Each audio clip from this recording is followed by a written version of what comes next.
আসসালামু আলাইকুম বন্ধুরা, আমি আরিফুল ইসলাম আমন্ত্রণ জানাচ্ছি। আমি আজকে হোম ফুড রেসিপিতে আপনাদেরকে দেখাবো সেমাই পিঠা ও হাঁসের মাংসের রেসিপি। আমি নতুন একজন ভিডিও ক্রিয়েটর হিসেবে ভুল ত্রুটি হলে ক্ষমার দৃষ্টিতে দেখবেন। সেমাই পিঠার জন্য চালের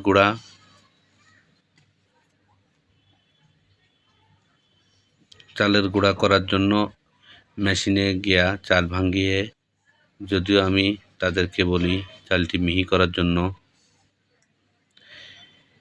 এরপর চাউলের গুঁড়া সিদ্ধ পানিতে দিয়া সিদ্ধ করি। সেদ্ধ চাউলের গুঁড়া খামিটা একটু মাঝারি শক্ত করি, মুঠি বানাতে হবে।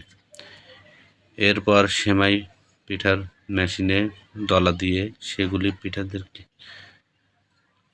বের করা হয়। এর পুরো সিদ্ধ পানিতে পিঠাগুলি ভাপে সিদ্ধ করতে হবে। এদিকে হাঁসের মাংস রান্না চলতেছে, যদিও হাঁসের মাংসের উপকরণগুলো আপনাদেরকে দেখাইনি। তারপর হাঁসের মাংসের জন্য বিশেষ করে একটু আদা, রসুন, পেঁয়াজ, গরম মশলা, ইলাচ দিতে হবে, একটু লং দিতে হবে। লং দিলে গন্ধটা কম আসবে, যাকে এক কথায় লবঙ্গ বলে। এই দেখেন, হাঁসের মাংস রান্নাটা কমপ্লিট হয়ে গেছে।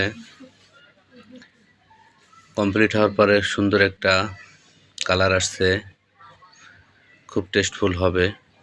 এদিকে সিদ্ধ পিঠাটা কিছু রাখা হয়েছে, আবার সিদ্ধ চলতেছে। যদিও আপনাদেরকে বলছি পিঠা বানানোর পরে গরম পানিতে ভাপ তুলে এভাবে ঢাকনা দিয়ে ঢেকে রাখতে হবে, যাতে ভাপটা না বের হয়। এখানে আমরা কাঁচা পিঠাগুলো দিয়ে দিছি। সেদ্ধ করার পরে এই পিঠাগুলি আমরা কি করতেছি, সেদ্ধ করতেছি। সেদ্ধ করার পরে এই আবার দেখেন রান্নাটার কালারটা কেমন আসছে। আশা করি ভিডিওটি আপনার